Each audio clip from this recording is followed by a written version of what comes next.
Hi everyone and welcome to Life According to Nikki. Today we are going to be going through all of my most recent thoughts, okay?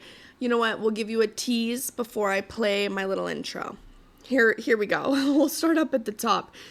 There was once a time in my life that I wrote a handwritten letter to Brenda Song and Ashley Tisdale, and Miss Taylor Swift, of course.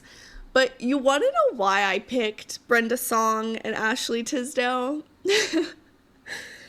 I saw them in a teen magazine that I had. I don't know where in the world I got that because heaven knows my mother was not buying me teen magazines. I had no subscriptions. The only subscription I had to any magazine was the American Girl doll magazine, okay? Do not get it twisted. And I never had an American Girl doll, okay? As we have gone over in my episode with Abby and my jealousy, you can listen to all of that there. But I had some sort of teen magazine that I must have acquired from somewhere, and in it had Brenda Song and Ashley Tisdale. And I thought to myself, I remember this so vividly, I thought to myself, you know, they're lesser known stars, so they probably don't get a lot of fan mail because who is sending stuff to Brenda Song? You know, she may have been the the homecoming warrior, but I just thought on the scale of celebrities of Disney Channel at the times, she was probably low on the totem pole. And so I thought, you know, she could probably use a letter. I also thought it upped my chances of her coming to visit me out of gratitude for sending her said letter. So I wrote a letter because I'm pretty sure in this magazine it had addresses to like a P.O. box or something. I don't even know how it had to have been in this magazine. There must have been something about like a P.O. box or an address or something, or else I don't know how I would have been able to send them somewhere. But I remember really just sitting down and being like, hey, yep, we're gonna go with Ashley Tisdale because she's not very well liked. You know, she was Miss Sharpay on the High School Musicals. It's kind of an evil character. And then on Sweet Life on Zack and Cody, you know, she was just kind of annoying. No. What was her character? Brenda Song was the annoying one on Sweet Life. She was the candy cart girl. Yeah, lesser known, you know, in my head. Because Hannah Montana, I was like, yeah, I don't stand a chance getting Miley to come see me. Taylor Swift, no, although I did try with Taylor because I love Taylor. She had just come up in my feed and in my life. You know, I had just heard the Taylor Swift Teardrops on Our Guitar album for the first time, and so she was new to me, so I thought maybe she's new to everyone, so maybe I had a chance, but I really thought I'd lock it down with Brenda Song. As I really thought I had it in the bag with Brenda Song. So anyways, I wrote them a handwritten letter, pages worth, pages and pages and pages, about me, who I am, how much I love their show, how much I loved the Homecoming Warrior. I thought she was so beautiful and so amazing. Oh, and by the way, I'm from this really, really small town. No, I wasn't. But, you know, I really painted Lehigh, Utah to be this underground, backwater, middle of nowhere town was the picture I painted of like, we never get anyone here. I'm just a girl that's like stuck, you know, in this town, and I'm never gonna get out, and their show it brought me hope, and maybe I could make it one day as a star. I don't know. I just remember being so locked in writing this letter and telling them how much it would mean to me if they came to visit me. And, you know, maybe my my school. Oh, I've heard of other big cities and how celebrities will go and visit to their schools. And, you know, nothing like that's ever happened at my school because we're just in the middle of nowhere. Smack dab in the middle of freaking Lehigh, Utah, the fastest growing city in the U.S. at the time. That was so stupid. Anyways, I wrote those letters, and you know what? I was reflecting upon them this last week because Brenda Song's husband is some, you know, Oscar person. Anyways, it reminded me of this time that I wrote those letters, and I just want to say, Ashley Tisdale and Brenda Song, I am still upset that you never came to see me in my small town of Lehigh, Utah. Don't worry, I did make it out. And, you know, I hope you're both doing so well, and I'm very sorry that I thought you weren't that big of a celebrity, okay? Because you probably were, but you weren't my favorites on those shows. So I thought I had a better chance with getting in contact with you. And I would just like to make a formal apology. You know, as you one day will listen to this podcast, don't I know it? And you're probably going to wonder what I thought about you. I thought you were great. And I really, big fat fan. Yeah, love you both. And I think it's time for my intro song. Are we kidding?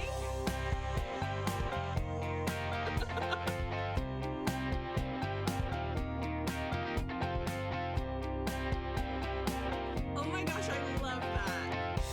Today's episode is just going to be all over the place, honestly. I'm reading back through these notes, and some of them make no sense, but here we go. Here's the next one.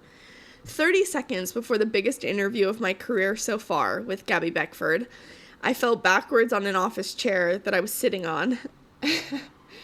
I almost fell backwards on a chair this last week, and this is what sparked that note, because I was sitting at my desk, I leaned back, arms up, full stretch, and, you know, you have that heart pumping moment of, like, where your heart skips a beat because you feel yourself leaning just too far back, like, just barely, and you're like, oh, shoot, I'm gonna go over. Like, I'm about to just flop onto the floor.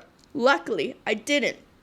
But it did remind me of this time that I had my Zoom call with Gabby Beckford, which, to this day, wow, what a freaking cool opportunity that I had. Again, I wish I was better at, like, the whole social media thing to market that better. Maybe one day.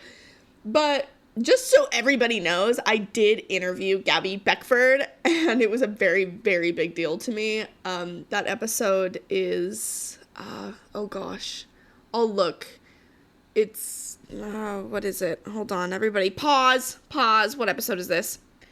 It is episode 47, You Think You Can't, But, with Gabby Beckford, who, if you don't know who she is, big travel influencer. I have honestly loved her content for years. And when I reached out to her to do this, I mean, I just sent her a DM on Instagram. And she immediately messaged me back. And she said, you know, to be honest, I get like 2 to 3 podcast offers a day, which I completely believe, because she's got a whole thing, like a whole team, she's amazing. And she said, but, like, I am more than happy to do yours, which is so cool because she could be doing so much bigger. Like, she could be doing so much bigger and better than me, especially at that time before I really had that many listeners. I was a freaking nobody, and she agreed to come on my podcast just because I was so passionate. And, you know, I wrote her this big, long letter, but it was really a DM. It was basically as long as a letter of just telling her how much her content meant to me and how much I've used it and how it's motivated me to, like, live all over the world. And I think she was really able to see that I was being authentic. I wasn't just, you know, blowing smoke and being like, oh, I just followed your account yesterday. Like, no, I've been following her for years. And I just love that she's the type of person that really respects that and, like, wants to reward that in a way, because that's the type of person I want to be, you know? Like, if years from now I am nice and big and famous, but only low-key famous, I don't want to, you know, like Ashley Tisdale, Brenda Song level famous. Yeah, I don't want Hannah Montana levels, you know, but, like, maybe a side character, maybe, like, my own special, like, maybe just, like, one you get what I'm saying. So one day, years from now, when I'm nice and, you know, big, and then if someone were to DM me and say, like, hey, I've been a fan of yours since the beginning, like, I've been listening to your podcast, or, like, I signed up for your Patreon when you very first started it, long before your price increase, and, like, I'm one of your OGs, and I have this thing or this product or whatever, like, I would love to support people who have supported me from the beginning, before they knew me, before I became someone well known. I just think that that is so cool, and that's 1000% the type of person I want to be. I want to be the type of person that, you know, shows my appreciation back of like, thank you so much for believing in me before anyone else did, before these, you know, crowds came in and caught the vision, that because they could now see the full picture. Like, you caught it when it was still in its like beginning stages of all the pieces kind of scattered, but like you could see that I had a picture in mind and you believed that I would make it. Oh my gosh, that would be a dream come true if years from now, when I do make it big, as I hope I will, that people will feel like they can reach out and tell me their story of following me, and I am more than happy to support, because that's what Gabby Beckford did for me. Is I reached out, and she was so sweet to come on my podcast and talk with me. And guys, I had a blast with her. I had so much fun with that interview. But literally 30 seconds before I had that interview, I was on the ground. I was eating carpet because I was at my dad's office. He had like an empty office that I was using to record that particular thing, because I was living with my parents at the time, because I was about to go to the Virgin Islands, blah, blah, blah, blah, blah. But basically, I didn't have anywhere to record this podcast that would be silent. So I needed a space. So my dad was like, yeah, we have an empty office that, you know, doesn't have anyone in it. You can use that space. So great. I sat on this chair. I'd never sat in this chair in my life. I don't know what gave me the confidence to like lean fully back in a chair I've never tested out. But I had the Zoom all pulled up, and I was like ready and waiting. And then I just decided to do a little stretch, and I fell back so hard. Like, the wheels on that chair flew out from under me, and oh my gosh, it was a full body chair on top of me situation, like 30 seconds before I hopped on this Zoom call for the biggest interview of my career so far, and that is just so funny to me. Oh, what a memory. And then I was, you know, hyperventilating, and my nerves were shot. There's nothing like going from like sitting normally to just eating it, like just completely falling over, especially as an adult. Like, you just don't bounce back as quick, you know? That took a lot out of me to fall backwards, no support, just bang, right on the ground. Oh man, that was really funny. What a time. All right, what do I have up next? I think the story of my life is looking back and thinking, girl, you were doing too much. You were perfect just the way you were. Looking back and thinking about the beginning of my podcast and how much editing I did, or all my good grades in school. Okay, yeah. This is what I'm talking about. I think so much of my life, I was doing too much. I am doing too much. And it's okay. That is my personality type. But like, I could relax. I could not do 20 million things, but especially looking back at high school and like the amount of effort I put into my grades, into getting scholarships. Oh my gosh. I really didn't need to be that stressed out, because girl, you were never going to get a scholarship. That work was going to be for nothing. So, and any money that I did gain, any scholarship I did have, anything, I was just gonna blow it at 27 when I decided to move to Australia. So like, what did it even mean? What was it even for? It was for nothing. Just, there's so many things that I look back on. I'm like, I really didn't need to go that above and beyond. I really didn't. I could have had a little bit more fun, been a little bit more relaxed. And I think I am now a little bit, I'm doing better in this stage of my life of distributing my time and realizing how much work really realistically I can do, and that it doesn't have to be perfect in order for it to go out. And especially with this podcast, I mean, this episode, you will see, I will not edit barely at all. Whereas before, I was editing for hours and hours and hours. My personal episodes. I still edit quite a bit my interview episodes because I want to make sure that I represent the person who takes the time out of their day to come. I want to make sure that it's something they really like. So I do edit quite a bit still on my interview episodes. But let me tell you, from my very first episode of doing this podcast till now, it is crazy the amount of work that I have given up on. And I'm like, I was doing too much. Like, you all can just put this on 1.5 speed. I don't need to, like, take out my breaths and stuff for you. Like, it's not that deep. It's not that serious. And it saves me 10 hours. So, yeah, if you go back in time, apologies. I was doing too much, and I have since relaxed. But that is the story of my life. I'm doing better. I'm doing better now. But sometimes it's just not that serious. And I think that it is in the moment. And I'm trying to figure out when it is that serious and when I do need to put that much effort and work into it and when I can just not. So that is my personal mission.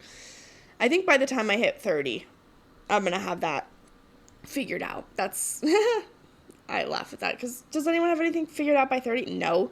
30 is the new 20, as we've established. I'm still in my 20s. I'm just a young little thing. And then once I'm in my 30s, that's when I'm going to, like, start my 20s. You get what I'm saying? Like, I'm going to start my mature 20s is in my 30s. Yeah. The girls who get it, get it. Okay, I have to go, but I need to say one more thing really quick before I do. I watched a documentary about dads who took their daughters to the Taylor Swift concert. This documentary little thing was on YouTube. And I watched it after I watched the Taylor Swift Eras Tour documentary series on Disney Plus, which was so good. So freaking good. I absolutely loved it. Every single episode. Incredible. Cried, laughed, loved it. Well, then afterwards, of course, I was, like, obsessed. And so I was looking up YouTube videos and stuff about these dads. And there was one dad who he downloaded the entire set list and listened to it for the 90 days prior to prepare for the concert so that he could enjoy that with his daughter. And I cried. I tears streaming down my face watching that YouTube video of these dads and how much their daughters love Taylor Swift and how much they are willing to, like, put in the effort to wear the t-shirts and, like, listen to the music and know the lyrics so they can have this bonding experience with their daughters. And they, you know, they're sitting in the parking lot for, like, 14 hours and, like, it's just crazy. It's crazy the amount of love that these dads have for their daughters and their obsession of this pop star. Like, it's so sweet. I loved it. And it reminded me of my very first concert was the Hannah Montana Best of Both Worlds concert that I went to with my dad. It was a daddy-daughter date, and it was the greatest experience ever. Just honestly ever. It was, I think I was like 9 or 10. To this day, that's the best concert I've ever been to. And it was so sweet to be able to go with my dad to go see my favorite pop star and have him be so just happy for me. Now, granted, he did not learn the set list of Hannah Montana for me. I think that would have taken it over the top and could never be beat. But you know, like that, he can only do so much. He's just an introverted nerd computer guy, okay? He at least took me. And we had a booth because his job had the booths at the Delta Center. And we ordered food to the booth. And I remember that was my very first time going to a concert. And so I didn't know about encores. And when she came back on that stage, after being gone, after the concert was finished, and she came back and it wasn't done, oh my gosh, I lost my mind. I couldn't believe it. And then she came back for a second encore. You guys, that changed me as a person. That was such a magical experience. I thought it was over. And then I thought it was over again. And it still wasn't over. I was like, this is the greatest night of my life. Oh my gosh. And she did an acoustic version. So good. And the Hannah Montana 20th anniversary is coming out soon. I can't wait. I cannot wait. It's going to be so great.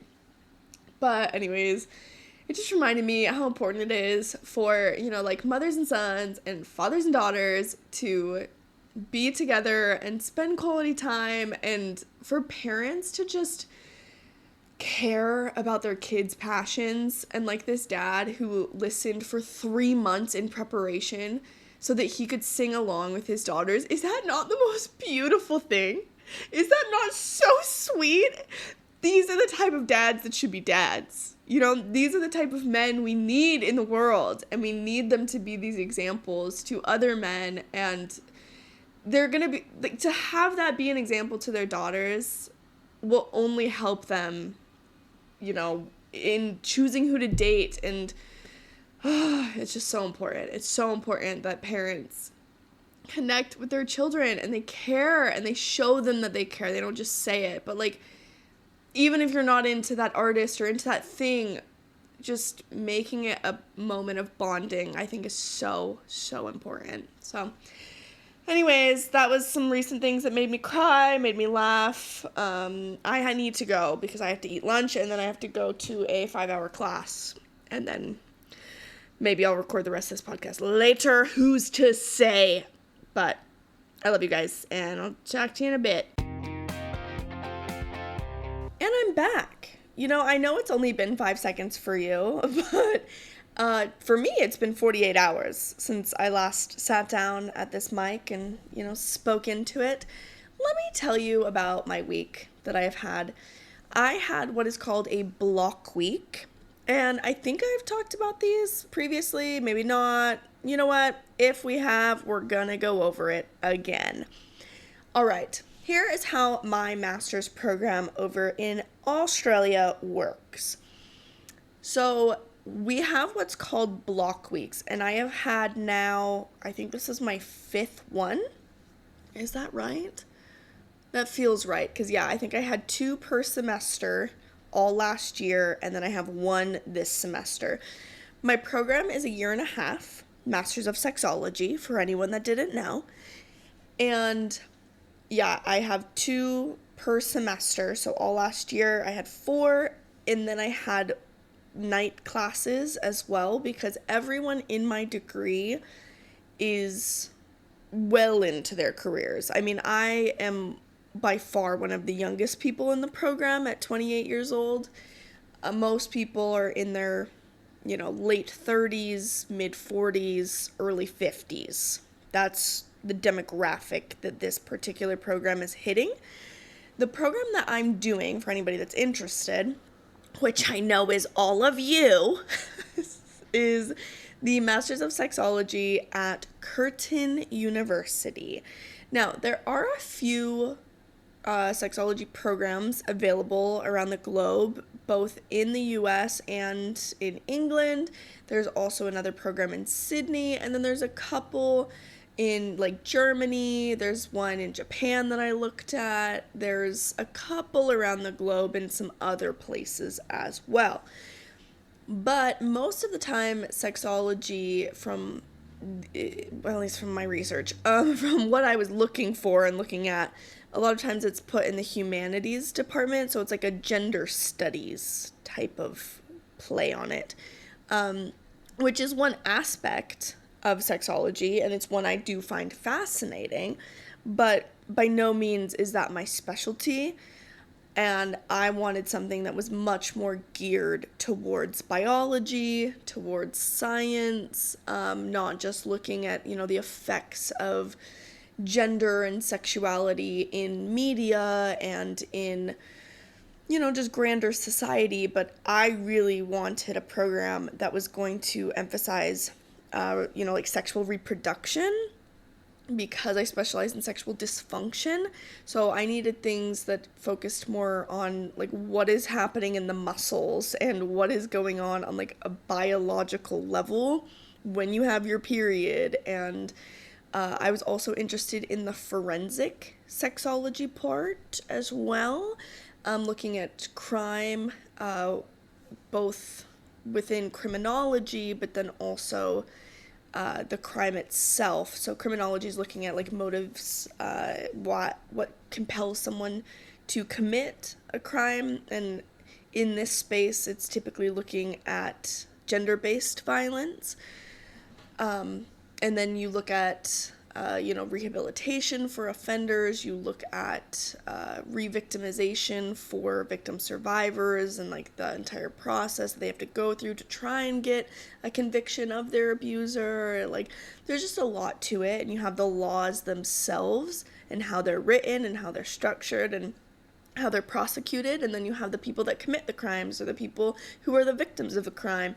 And you have a lot of different elements that you're looking at there. And I think I've described this quite a bit before, but on my Patreon, plug, on my Patreon, I do have the video that's all released, and it's an entire lesson on the field of sexology and the 4 different parts of this field and why I chose education, but also some career paths in each of the different sections, because it's much more multifaceted than I think a lot of people realize, and there's a lot more careers that this intersects with than most people realize. Like, if sexology was a Venn diagram, like literally it would be just a giant circle in the middle covering a ton of other circles on the outside. You would have like psychology and like socioeconomics and consumerism, whatever that is. You would have biology, anything in like the medical field. You would also have like film and directing. You'd have social media marketing. You would have so many different aspects and fields and education and disease prevention, like public health. There's just so many fields, and it would just, if you had all of those as like these separate circles, and then it would just like whoosh, it would encompass the whole thing, because boom, sexology is in all of it, baby. Like disabilities, like it's in everything. Disability research and disability advocacy, sexology is like a huge part of that. Age care, it's because it affects human beings, and sexology, sexuality is something that we are born with and you die with. So it hits everyone in every single stage of their life, and it's actually a huge vital part of our lives and how we live and how we interact with the world and how we interact with people and the ideas that we have and the gender norms and just everything about who we are as people really truly has a tie back to our sexuality in a lot of ways. So yeah, pick your poison when it comes to the field of sexology. You can pretty much do anything, and people do. Like, the career paths of the people that I have met, insane. So freaking cool. Okay, I feel like we got off sidetracked a little bit there. Okay, so there's a lot of people in this field, right? And there's a lot of people that are in all these separate fields, if you have all those circles, and they realize like, oh wow, I always have, clients or patients or friends or family or whatever in their field, and they will come to them with questions about sexuality that they don't know how to answer. And so then a lot of these professionals have looked at themselves and said like, wow, I really wish I could be a resource to like help these people. So what I'm going to do, I'm going to go and get a certificate, like what is it called? Yeah, it's certification in sexology. So that's what a lot of the people in this particular program are doing, is they're just doing what's called the grad cert, where it's a year-long program, and it consists of majority block weeks. So for example, let me just like help you understand what I'm talking about here. Okay. In one of my classes, she'll probably be on my sexology podcast, like my Virgin Sex Educator one, because she's so awesome. But one of them, she's in her like mid 50s. She has been a nurse for, 25 years, and she works with spinal cord injury patients, people who experienced accidents and boom, now they're paralyzed, either from the waist down or from the chest down. And, as these people are coming to see her in rehabilitation, to relearn how to walk, relearn how to eat, how to function, how to go to the bathroom, how to do all these things in an adaptive way, a lot of them are also coming to her with concerns about their sexuality and about, like, what does this mean for me now? And if you think about that, like, let's just take a male who one day he's riding his dirt bike and then he falls over and boom, now he's paralyzed and he's married with, like, let's just say he has no kids. He's just married with a wife, right?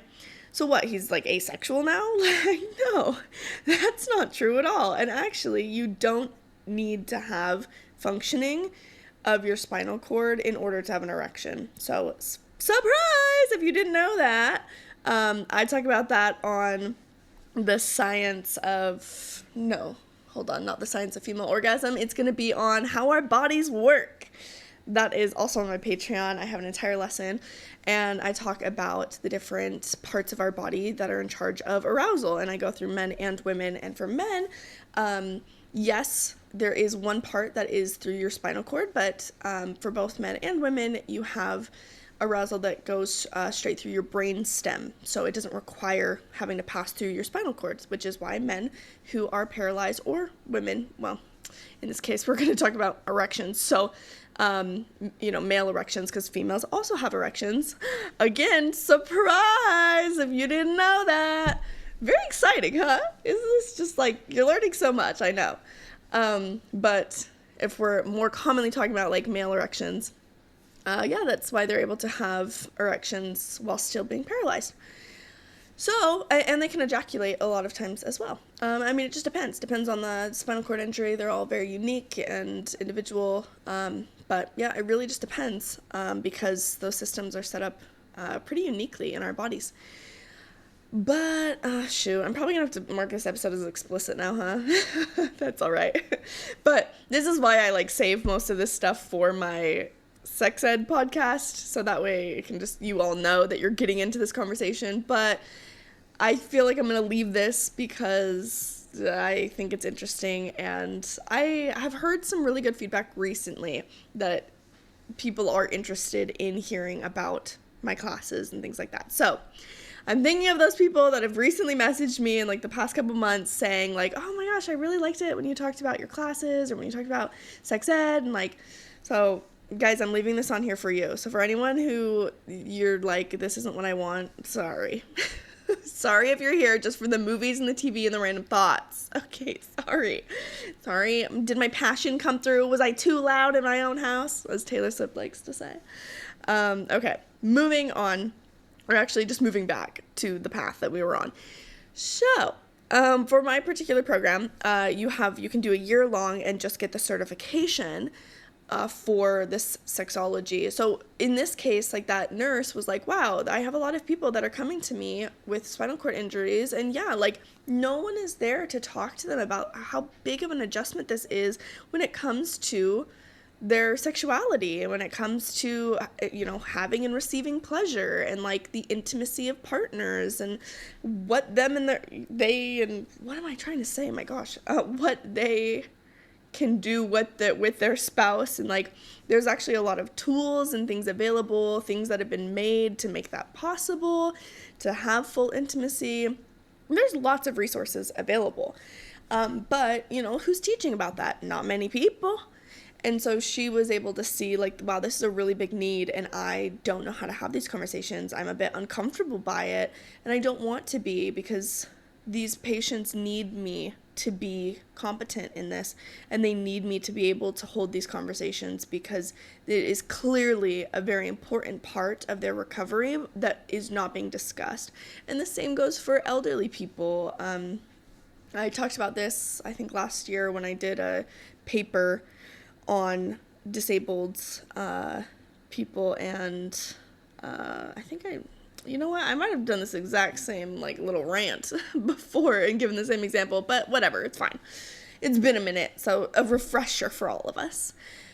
So we have people like that. We have pharmacists and educators. Like, in my class just this week, there was a grade 12 health teacher that decided to do a sexology program, so she could better, have these conversations, not only in her health classes, but also get a better understanding of like the resources available in this field and how to incorporate those in her school, making sure they're doing best practice. Like, so awesome. So cool to have educators that like truly care, and they want to make sure that they're well informed and that they're using techniques and programs backed by research of what's been proven to actually help and have good results, with young people understanding what a healthy relationship is and what consent is and what sexuality is and how to advocate for pleasure and your needs and your wants and all of that. It's just so important, rather than everyone just being uncomfortable by the topic, and so everyone just suffers.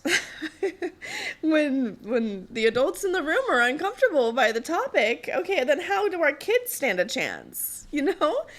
Because of your own shame and your own discomfort, you're making this a forbidden topic for your children, and that's not helping the world, because you're setting them up to be much easier victims for sexual violence, for one.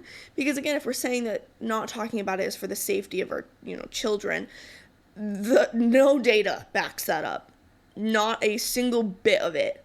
And I'm so sorry to break the news, but this is so important. If you were talking about protecting children, if that is your goal, and I think it really is the goal of a lot of parents and a lot of people just in the world, we want to protect children from violence and from sexual abuse. I think we can all agree that that is something we want less of, right? Like, we can all see the problem there. But by not talking about sexuality, by not teaching bodily autonomy, that your body is your own from a very young age, by not teaching proper terms for body parts, you are setting your child up to be a victim of, sexual assault, sexual abuse. And it's so difficult to hear that, but the research tells us that that's the truth. When we look at studies that have been done on criminals, perpetrators of sexual violence, and we see like, okay, well, what did you look for in a victim? What made you pick them, right? When we're trying on the criminology side to like understand. You want to know what they say? You want to know what the research shows?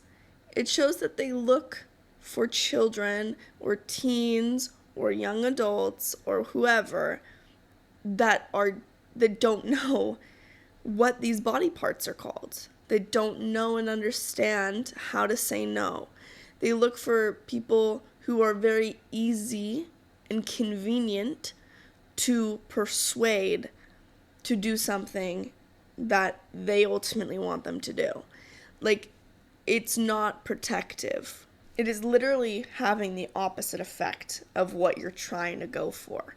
And I think that that's the most heartbreaking part, and that's the part that needs to be talked about more and in a better way, clearly. Like, we're not getting the message out. We're so uncomfortable with this topic.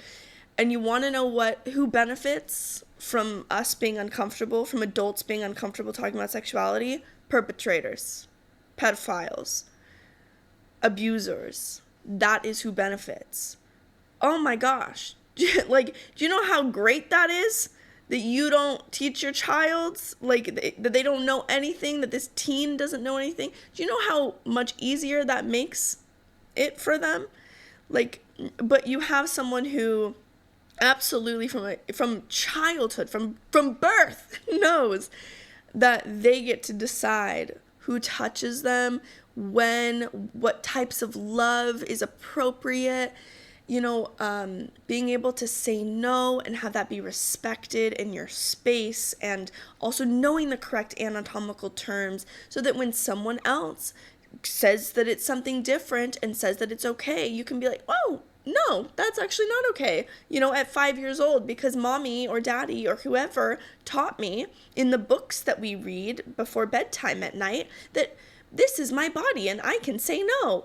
Like, those children and those teens and those adults are going to be much more difficult to manipulate, much more difficult, and you are therefore protecting them.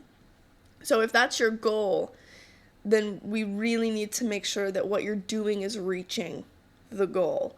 Because if your goal is protection, silence ain't gonna get it. Like, that's not gonna get you there. That is not protecting anyone, okay? You need to speak up. And I haven't seen the Manosphere documentary yet. I think I actually might watch it tonight because, oh my gosh, everyone was talking about it so much in my block week. I was like, I need to watch it, guys. Just everybody wait. It's coming soon. But I did see a video today on Instagram, and it was this woman saying, you want to know how bankers know if something is counterfeit? It's not that they teach them how to spot counterfeit.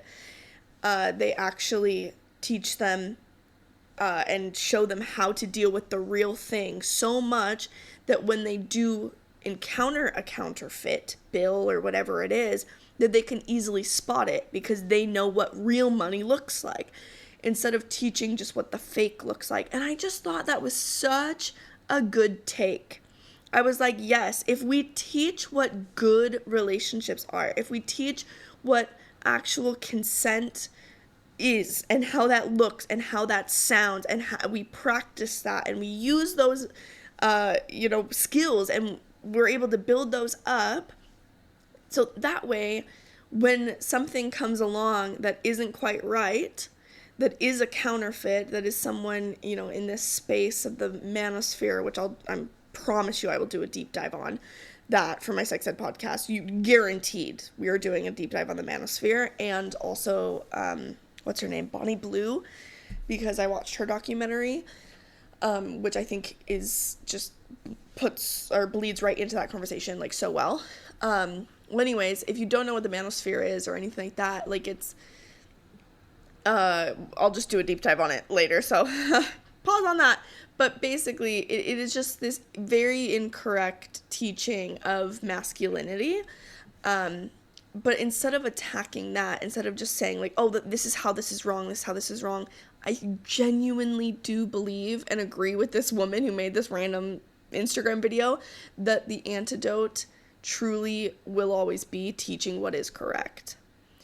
Because if you teach what is correct, if you model what is correct, what healthy relationships, what healthy masculinity looks like, sounds like, just what it feels like when you're around that, then when something comes along or someone comes along that is the opposite to that, you can clock it a mile away and you're like, no, that's actually not what a man is. Because then if they come along and they're like, this is what a man is, a little boy who's grown up to be a man that learned actually what it means to be a good man and what true masculinity is, and its vulnerability, it is kindness, it is being accountable for your actions. It's the same things that we teach women. Like, it's the same. It is. So when you're able to, like, teach that and you raise a child in that environment with that teaching, and you're able to have open conversation about, wow, why is this different than, kind of what everybody else talks about, and maybe your friends, and, like, then when someone comes along to that young man, let's say he's 17 years old, and he says, hey bro, like, this is what manhood is, and it's the whole manosphere narrative, that kid's gonna look them straight in the face and be like, no, dude, it's not. Like, it's humorous. It will be just, like, so stupid, right? Because it's like, you clearly do not have a grasp on reality. Like, dude, I feel sorry for you. because he's had this entire lifetime, 17 years to that point of like living what it means and what it looks like and how it feels to be like a decent human being, man or woman or whatever.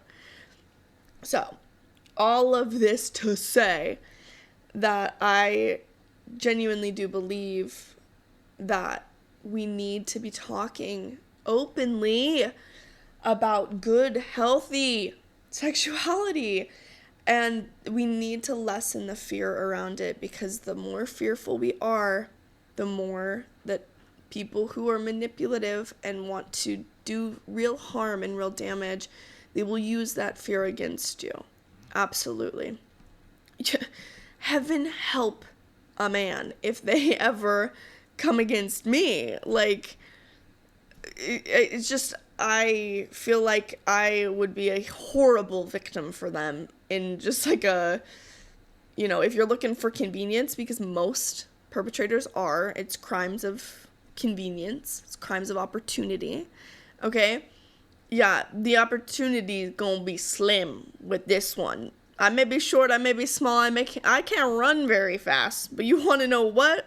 I can speak up, I can be loud, and that unfortunately does not eliminate the risk completely. I wish it did, but boy does it lessen it, because we do know that most crimes are crimes of opportunity, and they are usually done by people you know. So if everyone around you knows that you stand up for yourself and you advocate for yourself and you've been taught properly your body parts and how they work and who can do what and blah, blah, blah, and like you have full confidence that you can say no to someone, yeah, that's going to be a lot harder for you to be a victim than a child that doesn't know anything. So, wow, that was quite the tangent I just got on. Where did we start? Block week.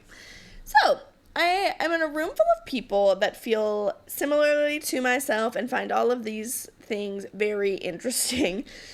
So what ends up happening is they structure the class, instead of doing, once a week for an hour, 2 hours, or 3 hours, whatever, for the class, they just do the entire class in 1 week. 8 hours a day. Boom. You're done. Like, bing, bang, boom.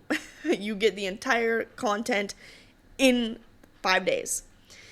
And it's a lot. It's really tiring and exhausting, but it's also quite fun because, you obviously get really close with your cohort. This one, it was 16 people, and the instructors and stuff are absolutely incredible. I really have nothing but positive things to say about all of the block weeks that I've attended here.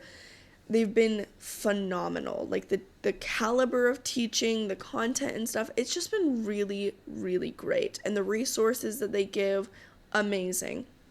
So, yeah, 8 hours a day, I am there. We have a couple breaks. You get like 10 minutes in the morning, 45 minutes for lunch, and then, I guess it's, like 20 minutes, 45, and then another like 20 minutes in the afternoon. But other than that, you are learning. You're learning all day. And it was good. I'll go over what I learned and all of that on, you guessed it, my sex ed podcast. I'm really just trying to push you guys that way. Sorry if it feels pushy, but that's what I'm doing. I am pushing you that way. Because if you find any of this interesting, if you find it compelling to listen to me talk about sexuality, then girl, you're gonna love it anyways. So you might as well just hop on over, okay? The water's great over there. Or have an open, honest conversation about sexuality, and oh my gosh, there's gonna be so much more content once I'm not in grad school. I can't wait for that day. It's so close. Oh my gosh, I'm like 3 months away. I actually might buy my plane tickets home tonight. Who knows? Maybe. Should I be cheeky and buy my plane ticket home? That sounds kind of exciting. Maybe I will. Okay. Going back to, it's a year-long program to get the certification, which is what a lot of the people in my program do. They all do it like part-time. So they'll just do like one block week a semester, and they'll do it over the course of like 2 years or 3 years or something. Or I think something like that. Yeah, they all do it part-time, whereas I'm full-time. So it's just like a year and a half, and I do an additional semester. So just the grad dep is, if you're doing it full-time, it's 1 year. Sorry, I say dep, but it's really certification. It's weirdly named. But if you do an additional semester and you do a capstone project and then your practicum, which is 150 hours of your internship, then you get the master's. And my visa did not allow me to come just for the certification. Like, I had to do the master's, which I am glad that I've done the master's, just mainly for the clout. Like, if I just got the certification, I feel like that would not emphasize just how much I have learned in the past year and a half by the time I go home. Like, I really don't think that would fully give a picture to everyone else. But I think, especially in America, like, you say master's, I have my master's in this, and that holds some weight. That carries some credential there. So I am excited to have, that label. Maybe one day, I say maybe, but it's probably going to happen. It probably will.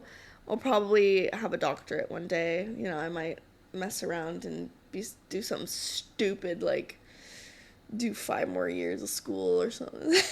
That sounds like a mistake I'd make. But it wouldn't really be a mistake. I think it would benefit me, but heaven help me when I do that. If I do that, I don't know. It won't be for a while. I'll tell you that right now. When I do a PhD, I'm going to need like at least 3 years. That's going to be a decision for the mid-30s me. Yeah. That's going to be a 30-year-old woman's decision. I'm still in my 20s, okay? I can't be making decisions like that. That's crazy. I also need a freaking break from school. I had a break. It was amazing. I was in my career. I was doing my thing. I was loving my life. I was like, oh my gosh, I found my calling. This is what I want to do forever, blah, blah, blah, blah. I'm like finally doing what I always knew that I should be doing.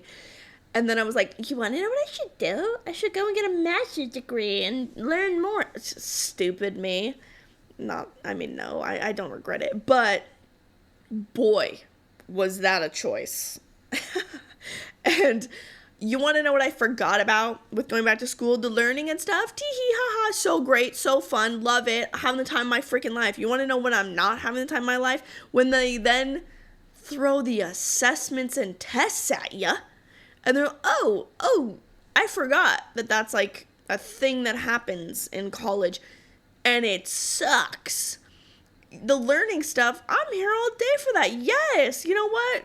Put me in another block week. Give me 8 hours of class a day. I'm eating that crap up because it's good, because I like the content. And I'm like, wow, I'm learning. And then you're like, write me a 20-page paper. I forgot how much this part of this sucks, because in reality, I really just did 5 days worth of learning, right? And then I have 3 months worth of assignments. How's that for, irony? That I come out here to learn, but really, I'm just doing, I am learning while I'm doing my assignments. I get it. Maybe irony was the wrong word. But it is exhausting, and I forgot what it's like to be an adult with homework, and let me tell you, not fun. Not a giggly good time. I hate it. I hate watching TV and like having the thought, oh, you should be working on your assignment actually. You should probably not watch TV. You should delete Instagram. You should probably not do this because I have freaking assignments, and then like spending hours and hours and hours and hours of my time, thoughts, efforts, everything to put into writing papers and doing all this stuff. And now I'm in a freaking group project for my capstone. I'm tired. I'm freaking tired. I'll tell you what, when I get my master's diploma, when that thing hits my mailbox, I can tell you, every single one of you, that I earned that. I earned that. And I did so much effing homework. Granted, I only have 2 assignments per class per semester, okay? But that goes to show how much effort goes into these assignments. If they're only assigning 2, 50% of my grade per paper, per assignment. They call them assessments here. The grading here, brutal. So difficult. The criteria, crazy. Yeah, so I'm having to do a lot of freaking work in a semester with 4 classes per semester, and I work all my jobs, as we know. Yeah, I'm exhausted, and I have learned a ton, but I can't wait to not have homework, and instead I can just tell you all about what I've learned and teach you all, and I can actually spend my free time doing that, rather than spending my free time instead of teaching you all what I've learned and being like, oh my gosh, let me share this knowledge now that I'm like so much better of an educator. No, instead, I gotta write a freaking paper. So, give me a few months and I'm gonna be thriving, because right now I'm just surviving. But I'm excited. Oh my gosh, speaking of surviving, new season of Survivor. Survivor 50. That's right, 50. You guys know my obsession with this show. And if you don't, I was talking to my friend, Marina, shout out, like 2 days ago, and we were chatting, and then all of a sudden she was like, oh, it's like Survivor. And I was like, I'm sorry, are you a Survivor fan? And she was like, yeah, I love Survivor. And I was like, girl, how have we never talked about this? I've seen every season of Survivor, and it is now the 50th season. I could talk about Survivor any day, any time, and I have before. We have done many an episode on Survivor, and when this season is complete, I will be telling you all about it. But oh my gosh, guys, this season, you know what? We're talking a little bit about it now. Okay, I have to. I can't stop myself. It's so good. I have given you the plot, the summary, everything prior. Okay, so we're not going to do that. We're going to skip over that. We're purely going to be talking about season 50. Season 50 is all returning players. It's a big fat deal because, you know, in regular Survivor seasons, you're spending the first half before the merge, before the tribes come together, and you're spending it getting to know these folks. What's their story? What's their gameplay?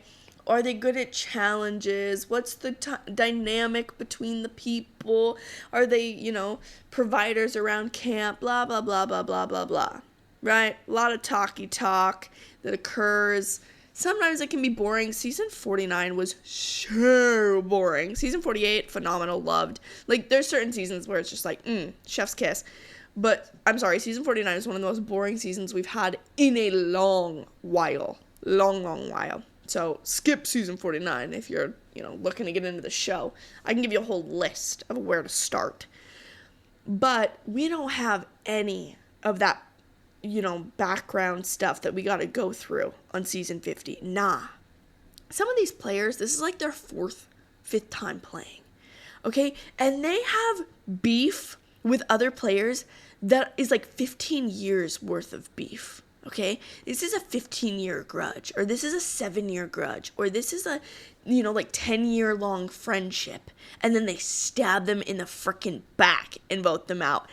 It is amazing. It's the greatest thing. Now, Winners at War, by far greatest season to ever exist on Survivor. That is just like truth being spoken, okay? Did you feel the Holy Ghost? Because it was testifying of it.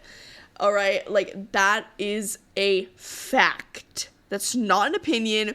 Survivor 45, Winners at War, Survivor 40, Winners at War was the best freaking season of Survivor ever. But season 50 has something extra. Like, it is really competing toe-to-toe with season 40. Season 40 was cool because obviously all winners, but Season 50, what you have is a lot of bitter people that never won. There's a couple winners on this season, but only a couple. So that's been awesome because you have a lot of people that, you know, they are looking at their previous gameplay and being like, okay, where did I go wrong? What could I have done differently? Some of them, this is just their second time playing, so they like really don't want to make the same mistakes they did the first time, so now they're like overcorrecting. And a lot of these players have been like talking to each other prior to casting, like or prior to like coming to the island. I know that's technically not allowed, but some of them have been like talking with each other a year in advance, like prepping for this season. So you have that kind of in the middle of it as well, these relationships, and it is so good so far. Oh, even episode 1 of season 50 as a Survivor fan was immaculate. It is like the quarter quell of the Hunger Games, all right? If you are a Hunger Games fan, you have Christian, who is like Beatty and Wyrus.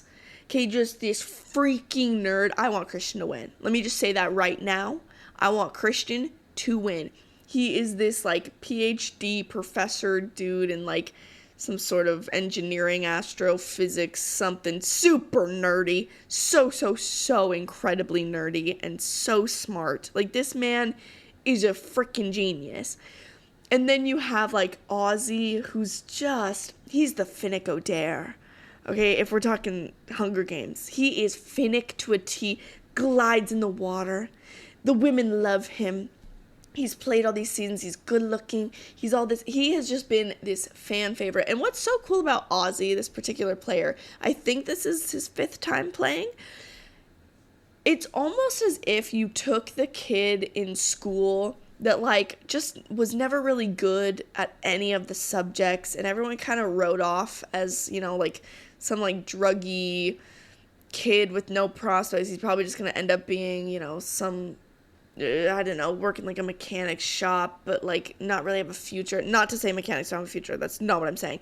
But like you get me. You get the type, right? Like kid in a beanie, wears all black. Everyone just kind of writes him off. Tardy to school all the time. He's like always on the cusp of like getting, you know, expelled. Not for anything major, but just like he never comes to class, and like no one really gives him a chance, or any teacher that tries like just gives up on him. To me, that is who Ozzy is, except for the fact that you then put that kid on this show. I think the first time he played, he was like 23 or something, and now he's, oh gosh, he's like in his mid-40s, something like that. Anyways, you put this kid on the show, and it's almost as if everything that he is actually good at is this show. He is so effing good at Survivor. Like, he can go spearfishing. He's so good at swimming. He's phenomenal at swimming. And these, like, obscure challenges that they do, these, like, endurance challenges, it's like it's not a problem for him. He's just, like, this challenge beast. He's climbing up coconut trees and, like, building fires and doing all this stuff that, like, just these random, very, very random set of skills that in the real world do not serve him in any capacity, but you put him on Survivor, and it's like he was quite literally made to play this game, except for the social part. That part he's not so great at. But, I mean, everyone really, really likes him, but he's not as strategic. Then you have the other players that are, like, super strategic. You have, like, the Suri, who, let me think to the Hunger Games. Who would Suri be? She would probably be, like, Joanna. Although Joanna didn't really have, like, a ton of, like, social awareness and stuff in the books. But very smart, whereas Suri is just this incredibly charismatic person that she first formed with a few of the other ladies, the Black Widow Alliance, which to this day is still talked about in awe and with a little bit of fear attached to it when it comes to the Survivor franchise of these women that got together and formed the Black Widow Alliance. The Black Widow, and they, like, one by one just picked off these men. Oh my gosh! That's why to this day there's never been like another true all women's alliance, because every time everyone's always afraid that it's going to be like the Black Widow alliance that just destroyed the men on their tribe. It was amazing. It was so great. Yeah, you have just so many really cool, incredible players on this season, and it's so fun. It is so great. And you have Ozzy's enemy, who is Coach, this like actually insane person. Coach, I would never want to meet him in real life. Absolutely not. I do think he is like the actual clinical definition of a narcissist, not the like, he's a narcissist that we love to talk about when it comes to, you know, just social media in general. It's in the same way that we just like over talked about gaslighting, and so now we've like actually lost the definition and what it actually means. And there's plenty of narcissists out there that like are not actually bad people. Like, it's an actual condition, and a lot of people that are just abusive, they're just abusive. It's actually not narcissism. But anyways, I get sidetracked. Coach, I think, actually is a narcissist. I don't think he's an abuser by any means, but I do think he is like the clinical definition of what an actual narcissist is. And although, again, I would never want to meet him in person because I think he's insane, incredible television. Incredible. I can't imagine being starving, getting freaking eaten alive by bugs, sunburnt in the sand, exhausted, and like having him on my tribe. I cannot imagine those dynamics. Oh, it's so good. And then him and Ozzy have their complete riff and beef between them, and like this battle. Oh my gosh. It's just like so many years worth of hating each other because Ozzy was the reason that Coach never won $1 million. It's so good, you guys. You have to watch this. You have to watch it. Or if not, like, let me just do a Survivor episode. You know, I should probably do a little mini series one day on the best seasons of Survivor, why they were the best, why these are the players I love, why you should watch Survivor. I just cannot talk enough about the show. It's so good. I mean, hello. I'm not the only one that feels this way. There are people being converted to Survivor every single day. Okay, this is 50 seasons, 25 years this has been on the air. Okay, and they are constantly gaining new viewers because it's so good. And then people, it's such a family show, so people have been huge fans of the show, then they'll have their kids watch it, and then their kids grow up and they love it, and then they share it with their friends and their kids, and like, it's a multi-generational show. It's beautiful. And my kids will be watching Survivor, don't you doubt it for a second. Teaches great communication skills. Like, there's just a lot of conversation that can come up with the show when it comes to teaching children. I think there's a lot of life lessons that can be learned in Survivor. Oh, it's the best. It's the best. And, you know, everyone hates reality TV. Yeah, but this isn't regular reality TV. This is different. It's not the same, as I've emphasized on many other episodes. Okay, I think we're done with me talking about Survivor. Let's, in our final moments here, because, I don't know, I just feel like this episode needs something else other than what I talked about. Let's go to my notes section on my phone. I know what I want to talk about. Okay, so if any of you have seen the show Modern Family, if not, girl, what are you doing? Get on that, okay? Before we watch Survivor, we actually need to make sure that we're all up to date on Modern Family and how great of a show that is. Well, on Modern Family, if you are unaware, there is a character named Claire Dunphy. She is the mother, well, one of the mothers, in this show. She is the blonde, if you've ever seen any, like, clips on Instagram or anything like that. Like, she's this type A, kind of very assertive, kind of annoying person. She's married to Phil, who's, like, this giant goofball. I am Claire to a lot of T's, all right? Like, I wish I wasn't. In some ways, I wish there were other characters that I embodied. But, you know, when I look at myself in the mirror, I am Claire. All right, I like things a certain way. I can be a bit of a control freak. I'm also very attracted to goofy little nerds like Phil Dunphy. Like, I 1000% want to end up with a Phil Dunphy one day. That is absolutely my type, okay? If you want to just narrow that down, Phil Dunphy is my type, because I think my personality type really needs that. I really do. And it really, the dynamic between Claire and Phil, I think, would be me and my spouse, because I am Claire, like I said, in a lot of ways. And I have a note here that says, I am Claire Dunphy all the way down to the stop sign. So, on Modern Family, there is a certain plot in one or two, or maybe it's like a season of episodes, where there is this street that like cars tend to speed down. And Claire sees that this is an issue, and so she petitions to get a stop sign put in on that street, because, you know, it's really dangerous, right? So she ends up being like, oh, this is so dangerous. I'm going to go to the city council and I'm going to get a stop sign. And she does all these things to get this stop sign put in this neighborhood, because she like really, really cares about it. And the fact that they keep telling her no, like, only makes her more passionate. She was kind of like indifferent at first, you know, was like, oh, hey, by the way, we like need a stop sign. But it was when they told her no and they were like pretty adamant about it, she was like, I'm sorry, what? And so then she goes out and she gets all the petition and she becomes this like civil activist and all about the stop sign.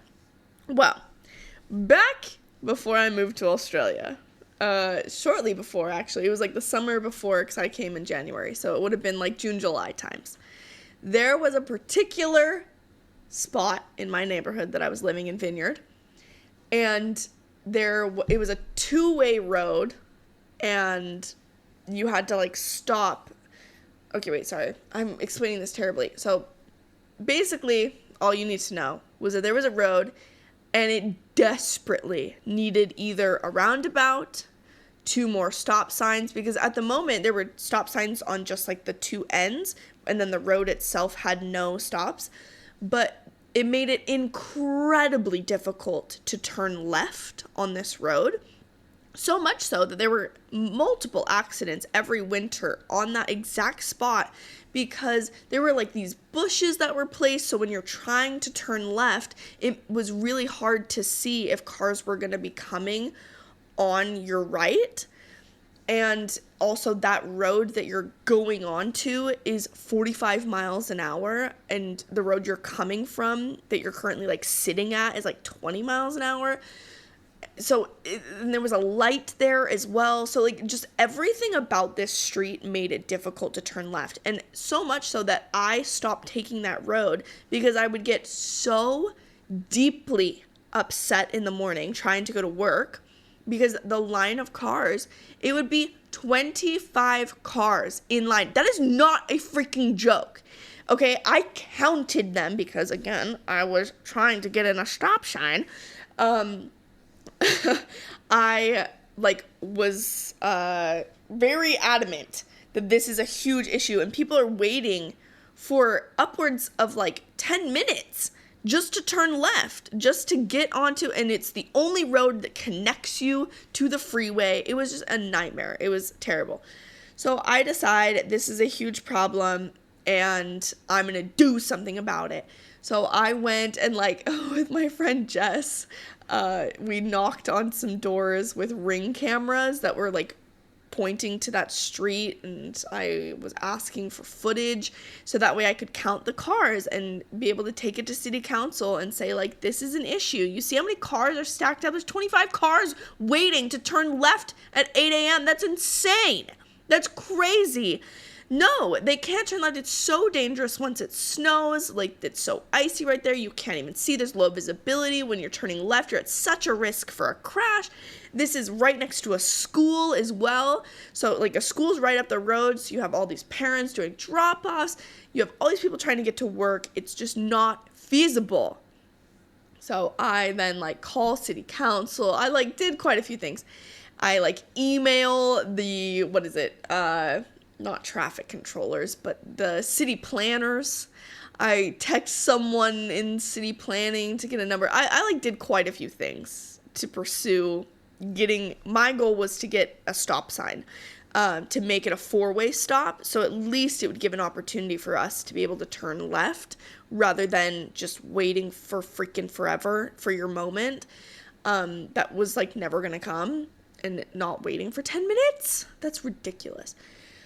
Well, anyways, how it concluded was in the winter. Honestly, it was like 2 weeks, I think, before I left. Back in January, I got a call from the police department, and they called to tell me and inform me that, like, listen, my complaints have been heard. Like, they got my messages, all of that. And they really validated, like, listen, we understand that road in particular is a huge issue. Like, we know it is. We have multiple people that have addressed it and, like, want us to do something about it. It's really difficult because they're building a bunch of other complexes. There's city plans. So basically, the gist of that call was, listen, we hear you. We are going to do something about it, but it's not going to be anytime soon because there's bigger plans at play. So, like, there's nothing that we can do, but there's been multiple city council meetings, like, discussing potentially putting in, like, a roundabout that's, like, a temporary roundabout until they're able to do something. They're concerned about putting another light there because there's one just, like, a few, like, 100 yards away. So, like, having 2 lights, they were concerned about that. But, they did hear me out and say, like, look, we get it.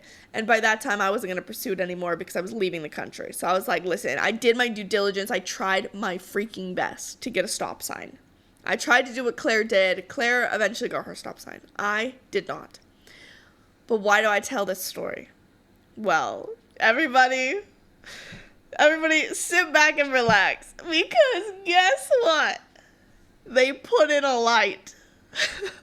And Jess, my friend, messaged me. She Marco Polo'd me, and she said, Nikki, do you remember when we walked around and, like, knocked on the door? Girl, as if I could forget. I was like, I forced her to come on that little adventure with me. I was like, you know this street? Yeah, I'm pissed. Like, we're going to get evidence, and we're going to take it to city council. And she was like, oh, okay, I thought we were just hanging out. But and I'm like, yeah, we are hanging out, and we're doing something for the community. Well, anyways, she messages me, and Jessica, shout out to you. Love you, girl. Thank you so much for delivering this news almost, like, over a year later, like, almost to the month. Well, I guess it was January, February, March. Okay, yeah, it's like a bit over a year later. I'm so happy to see that differences were made. And you know what, guys, no need to thank me. As the police officer who called me told me, it might have already been in the plans. Who's to say, if I really, I don't even know what I'm saying. Like, if I just pushed that progress, maybe it was going to take 2 years, but me standing up for all of you pushed it to be on the timeline that it was now on. I don't know. Who's to say? I will take my accolades, my flowers, whatever, but also I'll be humble about it. And, like, it was probably in the plans already. I did what I could as a citizen of that town, as someone who every single day was so pissed off that I would drive up 3 different roads just to avoid that one place. Because I realized it probably wasn't good for my soul to, like, begin every day in anger. So I chose a different route that took me.